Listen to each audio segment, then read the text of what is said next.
Half ছেড়ে বাঁচলেন আম জনতা। সপ্তাহের মাঝখানে কিছুটা কমল সোনার দাম। যদিও এর আগে বেশ কিছুটা কমেছিল সোনার দাম, তবে মাঝখানে সোনার দাম আবার বেড়ে গিয়েছিল।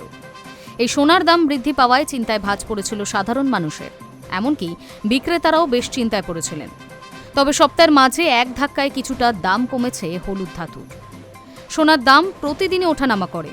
বাংলার বাজারে গত কয়েকদিন ধরে সোনার দাম কমেছে, যার ফলে হাফ ছেড়ে বাঁচলেন আম জনতা।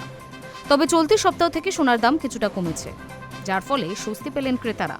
এমনকি সোনার দাম কমায় হাফ ছেড়ে বাঁচলেন স্বর্ণ ব্যবসায়ীরাও। 22 ক্যারেটে 1 গ্রাম হলমার্ক সোনার দাম 14,810 টাকা। 22 ক্যারেটে 10 গ্রাম হলমার্ক সোনার দাম 1,48,100 টাকা। 24 ক্যারেটে 1 গ্রাম পাকা সোনার দাম 15,580 টাকা।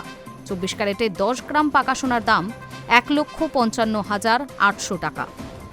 এছাড়া 1 গ্রাম 24 ক্যারেট পাকা সোনার বাটের দাম 15,505 টাকা।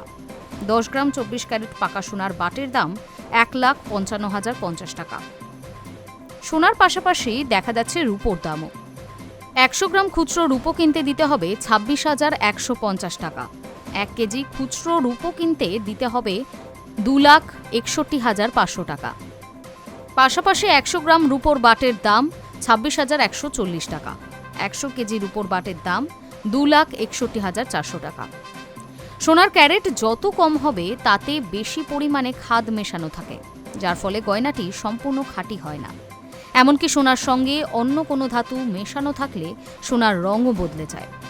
তবে বর্তমানে এই সোনার দাম কমায় স্বর্ণ ব্যবসায়ীরা মনে করছেন আগামী 7 দিনে আবারও সোনার দাম বাড়তে পারে। Hi news network.